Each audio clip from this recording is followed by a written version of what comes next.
c'est une séquence un petit peu particulière puisque, rappelez-vous, il y a une semaine, Philippe David a fait un coup de gueule. Il y a une demande, en tout cas, de débat d'Alan Bruno qui est avec nous, qui est candidat LFI au municipal 2026. Bonsoir, merci d'être avec nous. Merci, bonsoir. Vous êtes membre de l'Observatoire national de l'extrême droite, co-animateur du pôle antifasciste de la France Insoumise et candidat, donc je l'ai dit, la France Insoumise municipale 2026 à Grenoble. Philippe David en face de vous pour répondre en tout cas à vos interrogations. On va réécouter le coup de gueule de Philippe David il y a une semaine. Écoutez. Les vraies voix Sud Radio. Le coup de gueule de Philippe David. Comme d'habitude, je vais remettre le clocher au milieu du village, un village qui se situe à Grenoble, préfecture de l'Isère. Pourquoi Grenoble ? Parce que les propos tenus par la tête de liste LFI aux prochaines municipales, Alan Bruno, concernant le narcotrafic, m'ont pour le moins surpris. En effet, dans un entretien accordé vendredi à actu.fr, le candidat insoumis a résumé sa politique vis-à-vis des narcotrafiquants en 2 phrases, je cite: offrir des moyens de médiation et de prévention, c'est la compétence d'une municipalité. Mon équipe n'aura pas vocation à faire la chasse aux dealers. Fin de citation. Vous avez bien entendu, si LFI gagne la mairie de Grenoble, la lutte contre le trafic de drogue se fera par la médiation et la prévention. Une formule qui prêterait à rire si la situation n'était pas aussi dramatique. Ce candidat sait-il que dans sa propre ville, un mineur isolé de 12 ans a pris une balle sur un point de deal en pleine nuit la semaine dernière? Pense-t-il que la médiation avec des gens qui tirent sur la moindre retenue à la Kalachnikov est la solution et que ces chérubins vont arrêter leur basse besogne après avoir croisé des éducateurs? Pense-t-il qu'à Marseille, les tueurs à gages qui ont assassiné de sang-froid Mehdi Kessassi en raison du combat de son frère n'auraient pas commis cet acte inqualifiable s'il y avait eu plus de médiation et de prévention? Médiation, prévention, cette politique aussi angéliste que neuneux a mené certains quartiers dans le mur et la France avec. On nous parle de guerre contre le narcotrafic, mais mène-t-on une guerre en discutant avec des gens qui ne respectent rien et qui n'ont de toute façon aucune envie de discuter tant leur commerce est lucratif? On espérerait de tous les maires de France qu'ils soient sur la ligne guerre aux trafiquants plutôt que ne pas faire la chasse aux dealers. Malheureusement, ce n'est pas le cas pour le plus grand bonheur des réseaux mafieux. On imaginait difficilement un maire pire qu'Éric Piolle à Grenoble, mais il va nous falloir peut-être revoir notre copie. Et voilà, et Alan Bruno, vous avez répondu sur X. Au vu du nombre de bêtises que vous débitez à chaque phrase et votre méconnaissance de Grenoble, je suis disposé à venir débattre avec vous sur la question de la tranquillité publique. Alan Bruno, qu'est-ce qui ne va pas dans ce coup de gueule de Philippe David ? C'est d'abord qu'il nous reproche d'aller sur les sujets de médiation et de tranquillité publique, qui sont les compétences d'une municipalité, en reprenant en quelque sorte les arguments des militants de la droite et de l'extrême droite, qui sont ceux de dire que nous serions des angélistes, etc., alors même que la politique qui est menée depuis 40 ans dans les quartiers populaires est une politique qui est angélique. En effet, il y a eu 1 milliard d'euros de dépensés dans la répression de la criminalité organisée. Cette répression n'a servi à rien, si ce n'est que de faire, comme je l'avais dit, la chasse aux dealers, donc de déplacer le problème d'une cage d'escalier à l'autre. C'est-à-dire que depuis 40 ans, dans les quartiers populaires, c'est la politique de la chaise musicale. Il faudrait s'intéresser aux différentes formes d'insécurité qui touchent les habitants des quartiers populaires, et vous en avez raison, il y a de l'insécurité dans les quartiers populaires, une insécurité économique, monsieur, par exemple à Grenoble, 10% des plus riches gagnent 4 fois plus que 10% des plus pauvres. Il y a une insécurité alimentaire, nous proposons dans notre programme la gratuité de la cantine scolaire. Vous reprenez en quelque sorte les thèmes de la droite. Vous nous reprochez d'avoir développé des politiques de médiation et donc de prévention. Mais qu'a fait la droite depuis 40 ans ? Elle a supprimé la police de proximité en 2003 dans les quartiers populaires. Elle a mis en place la RGPP en 2007, c'est-à-dire qu'elle a... en 2003, ça part de 2007, la suppression de la Polprox. En 2007, c'est pareil. En 2003, elle a supprimé, elle a mis en place la RGPP, c'est-à-dire qu'on a non pas remplacé des policiers qui partaient à la retraite, ce qui a concouru au fait d'avoir moins de policiers dans les quartiers populaires. Et ça, c'est la politique de la droite depuis 40 ans dans notre pays. Alors moi, je vous pose la question, que faudrait-il faire alors pour chasser, comme vous le dites, les dealers dans les quartiers populaires? Déjà, moi je crois que si on ne fait pas la chasse aux dealers, c'est les dealers qui font la chasse aux honnêtes gens. La preuve, on va prendre Paris. BNP Paribas, grande entreprise qui a des bureaux avec 2000 salariés environ à la lisière du périphérique entre Aubervilliers et le 19e arrondissement. Eh bien, ils sont obligés de fermer et de transférer les salariés à Levallois-Perret et à Nanterre. Pourquoi ? Parce que à longueur d'année, ils doivent payer 18 vigiles pour protéger les salariés entre le bureau et les transports en commun en raison du nombre d'agressions qu'ils ont par les dealers. En plus, le magasin Leroy Merlin qui est situé à proximité, les gens n'y viennent plus parce qu'ils ont peur, entre les drogués et les dealers, et donc ils ferment lui aussi la porte. L'autre point, on va à l'autre bout de la France, Marseille. Marseille, là, c'est la direction d'Orange. Orange, 1 millier de salariés sur un site. La CFDT, qui n'est pas franchement ni de droite ni d'extrême droite, on sera d'accord, la CFDT de Orange a dit, je cite, « Le narcotrafic met les salariés en état de siège ». Je cite la CFDT. On est d'accord que la CFDT n'est pas de droite ou d'extrême droite. Attendez, je termine. Attendez, je termine. Les salariés sont morts de trouille parce que le 23 octobre dernier, à proximité du magasin de la direction régionale Orange, il y a une fusillade. Donc j'imagine, vous êtes dans votre bureau et vous entendez les balles qui crépitent. Plus les dealers qui viennent importuner les salariés qui viennent et qui partent. Mais à qui on doit faire la chasse ? Aux entreprises ? Aux salariés ou aux dealers. Moi, je défends les travailleurs qui doivent aller travailler sans avoir la boule au ventre. Et là, c'est pas contre les patrons qui ont la boule au ventre. C'est contre les voyous qui leur pourrissent la vie. Moi, c'est à eux que je veux faire la chasse. C'est aux dealers, c'est pas aux salariés. Mais monsieur, alors commencez par pointer la réalité des problèmes. Il y a 12 millions d'armes qui circulent en France. C'est le 2e pays européen où il y a le plus d'armes qui circulent. Pour autant, on en saisit 5000 chaque année. Allez dire ça à la droite. Pourquoi vous me reprochez à moi de mettre en place des politiques de prévention et de médiation ? C'est eux qui laissent proliférer les armes partout, monsieur. Nous sommes le 3e pays exportateur d'armes au monde.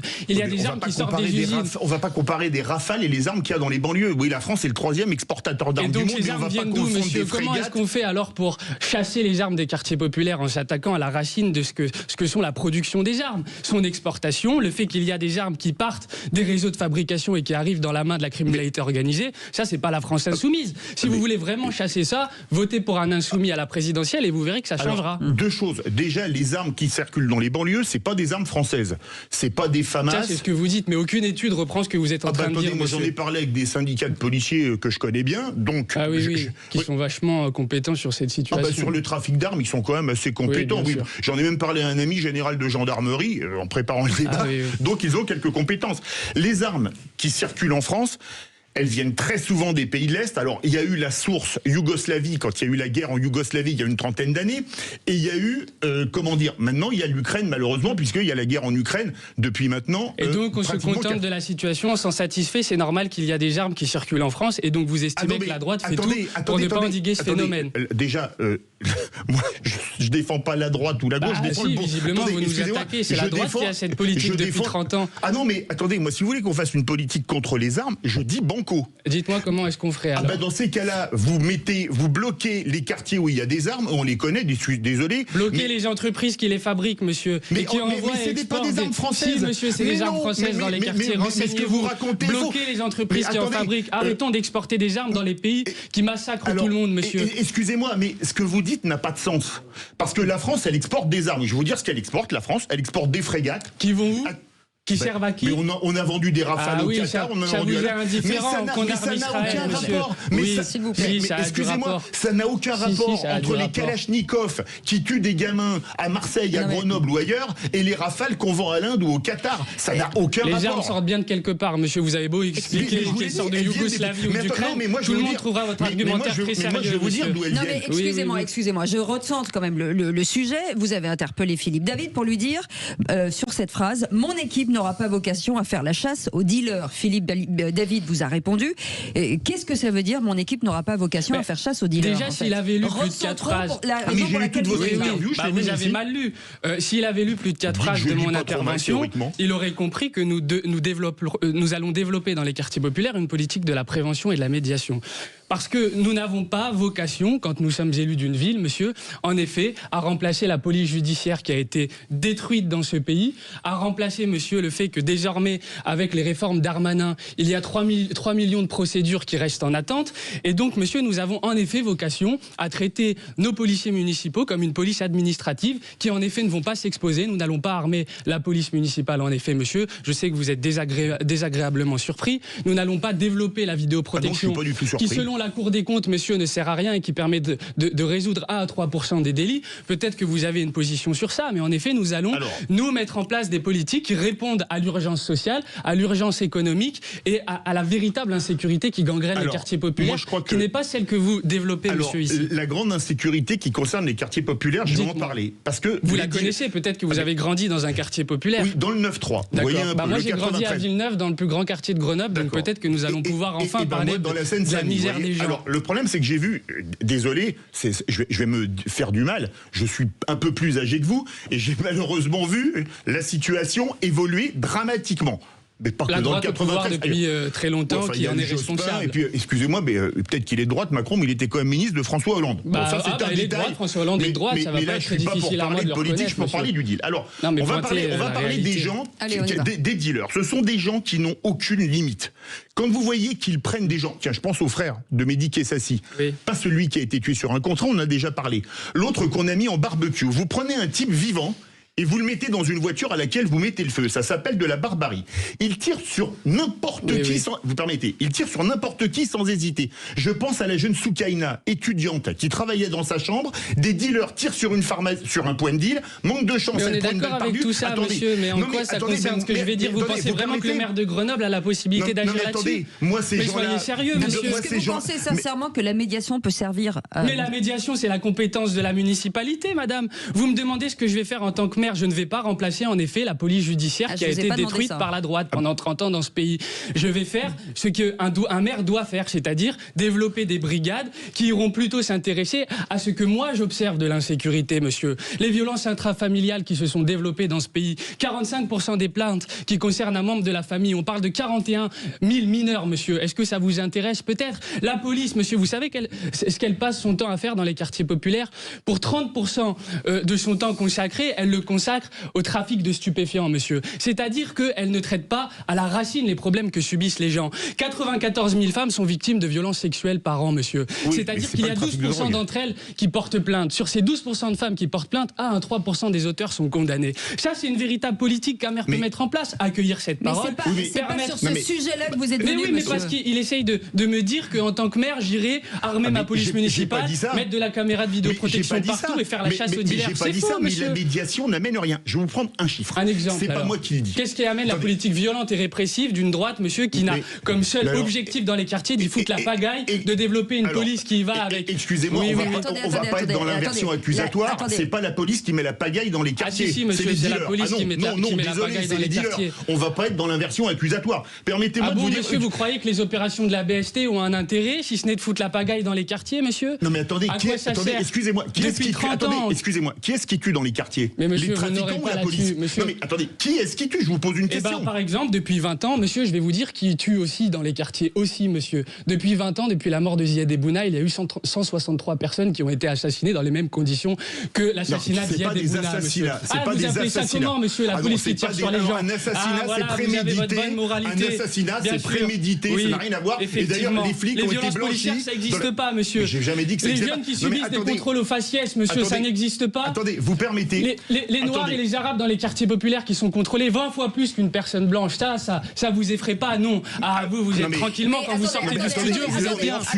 Non, c'est pas un hors-sujet, c'est vous qui décidez de pas arborer ces questions. S'il vous plaît. Oui. On parle du travail des dealers et de la phrase qui a été dite. Je vais citer l'OFAST. Organisme sérieux sur le travail. Le FAST dit que le chiffre d'affaires de la drogue en France, c'est 7 milliards d'euros par an. Très bien. Attendez, permettez que je termine. Mais vous citez l'OFAST qui est en ce moment concerné par une enquête pour corruption. Vous êtes vachement intelligent. Tout le monde est corrompu. C'est pas moi, c'est l'OFAST qui est corrorompu en l'occurrence. Il y a une enquête dessus, monsieur. Parce que les réseaux de criminalité organisée, en effet, il y a une porosité entre ceux qui les traitent et ceux qui... Un point de deal rapporte entre 20 et 100 000 euros par jour.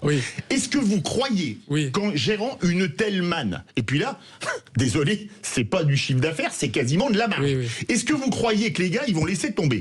Et il y a un deuxième problème, vous parlez des armes. Le problème, c'est pas les armes, c'est les gens qui sont derrière. Vous savez, vous pouvez nous mettre 10 Kalachnikov dans le studio, il se passera rien parce qu'on est entre gens civilisés et normaux. Moi, je vais vous prendre un exemple. Il y a quelques années, j'ai travaillé comme formateur en milieu carcéral, vous voyez, à la maison d'arrêt Saint-Michel à Toulouse. J'avais un de mes élèves fiché au grand banditisme. Un jour, on était à la pause café, je faisais des cours de CAP, BEP, vente, d'accord, qui me dit, comme ça, moi je vous voyais mes élèves, il me tutoyait, il me dit, tu vois, les gars en face de nous, là, c'est les truands de demain. Oui, c'est bon, vous avez réussi à stigmatiser toute une génération. Non, mais je vais terminer. Monsieur. Il dit, tu vois, moi je suis fiché au grand banditisme, mais quand les Schmitt m'arrêtent, je sors pas mon calibre. Il dit, eux, ils sortent une calache et ils rafalent. Et il me disait il y a 30 ans, je ne comprends pas ce que vous racontez, vous essentialisez les gens. Votre histoire est incompréhensible. Parlez vraiment ce que vous avez dit ici, monsieur. S'il vous plaît, je reviens sur cette question à laquelle vous n'avez pas répondu quand vous dites mon équipe n'aura pas vocation à faire la chasse aux dealers. Pourquoi vous dites ça? Voilà. Mais ça fait 3 fois que je réponds. Non, je suis désolé. Ouvrez le code. Vous répondez à côté. Donc, je réponds pas à côté. D'abord, je réponds ce que je veux, et ensuite ouvrez le CGCT. Si regardez les compétences d'un maire. Comprendre, monsieur. Regardez les compétences d'un maire. Ne venez pas ici essayer d'apprendre ce qu'un maire a à faire. Un maire n'a pas vocation, en effet, à faire la chasse à des réseaux internationaux, à des réseaux qui s'organisent à l'échelle européenne, à des réseaux qui comptent 86% de réseaux de criminalité organisée qui blanchissent à travers des sociétés légales. En local, désolé, non, ce n'est pas en local, parce que c'est l'organisation de la criminalité organisée est une organisation à l'échelle européenne et à l'échelle internationale. Si on n'arrive pas à s'accorder sur la réalité sociale des dynamiques de criminalité organisée dans ce pays, on va avoir en effet des difficultés quand monsieur lit à moitié ou de travers des articles de presse à comprendre pourquoi j'ai dit ça. Vous avez lu 4 phrases du titre, repris par F de Souche, et vous en avez fait ensuite une chronique. Le maire de Grenoble a bien armé la police municipale. Non, la police municipale de Grenoble n'a pas l'arme létale. Elle a en effet des armes non létales, et je le regrette d'ailleurs, parce que les armes non létales restent des armes pour moi, et plus d'armes égale toujours plus de drames. Et je trouve ça hallucinant que vous ne vous posiez pas la question de l'armement dans ce pays, qui est un véritable sujet. Moi, je me pose pas la question des ventes de Rafale, plus on exporte, mieux c'est. Non, mais j'ai pas parlé des Rafales, j'ai parlé des armes qui sortent des usines de fabrication. Ce qui veut dire que si vous arrive quelque chose et que la police vient face à vous des Kalachnikov, on fait quoi? S'il m'arrive quelque chose, madame, je suis menacé du matin jusqu'au soir par l'extrême droite dans ce pays. Nous avons déposé plusieurs plaintes. La police n'a jamais rien fait pour me protéger. Donc pardonnez-moi. Vous ne pouvez pas dire ça, monsieur. Si, la police n'a jamais rien fait pour protéger les insoumis qui sont menacés de mort du matin jusqu'au soir. Et pour la question de la criminalité organisée, commencez à vous intéresser aux conditions de travail des policiers qui, dans ce pays, se suicident 2,5 fois de plus que le reste de la population. Commencez à vous intéresser à la police qui travaille dans 1 sur 4 commissariats délabrés. Et peut-être qu'ensuite vous vous questionnerez sur leurs conditions de travail dégradées, sur les réformes de la police judiciaire qui ont entraîné des coupes et une difficulté pour ces agents à travailler correctement. Allez, en fait, ça part dans tous les sens, parce que là, on n'a rien compris. Donc, Philippe David, le mot de la fin. Pour conclure avec un dernier chiffre, 2 chiffres. En 2023, 62% des tueurs ou auteurs de tentatives d'assassinat sur fond de trafic de drogue avaient moins de 21 ans. Et quand on voit qu'un chauffeur de VTC a été abattu d'une balle dans la tête par un jeune de 14 ans... En faisant le propagandiste de la droite, c'est vrai que vous allez trouver des solutions extrêmement favorables pour lutter contre la drogue et la criminalité organisée. Ce sont des faits, c'est pas être de droite. Alors, sauf si vous... Vous vous comportez en militant politique, monsieur. Non, excusez-moi, je donne des faits et des chiffres. Je vous en ai cité plein de chiffres, mais vous les comprenez pas, et vous êtes à côté de la plaque sur le sujet. Désolé, madame. Non, mais d'abord, vous ne savez pas pour qui Philippe David vote. Ça, c'est la première des choses. Ce n'est pas un insoumis de la première heure, mais c'est pas grave, il a le droit. Non, mais il a le droit d'être un militant politique de droite. Il a le droit, mais juste qu'il ne fasse pas semblant de ne pas l'être. Vous savez, le surlendemain de mon coup de gueule, j'ai taillé le groupe LR au Sénat. C'est très bien, peut-être que vous allez alors leur demander pourquoi Sarkozy a supprimé la police de proximité, a fait la RGPP dans les quartiers populaires. Et a foutu sur un truc qui a eu lieu il y a 20 ans. Bah oui, c'est ça, monsieur, depuis 20 ans, c'est ce qui se passe, et ça a accentué les problèmes. Allez, en tout cas, merci. Voyons, vous a donné la parole. Voilà, c'est très bien. Dites merci déjà. Merci beaucoup. Très bien. C'est très gentil de votre part. Non, c'est normal. Voilà, merci beaucoup en tout cas Alan Brunon, tête de liste LFI de la mairie de Grenoble. Dans un instant, les rebondisseurs, les entreprises aujourd'hui qui ont réussi à rebondir après un échec, et on est ensemble jusqu'à 20h. À tout de suite. Sud Radio. Sud Radio. Parlons vrai. Parlons vrai. Sud Radio. Parlons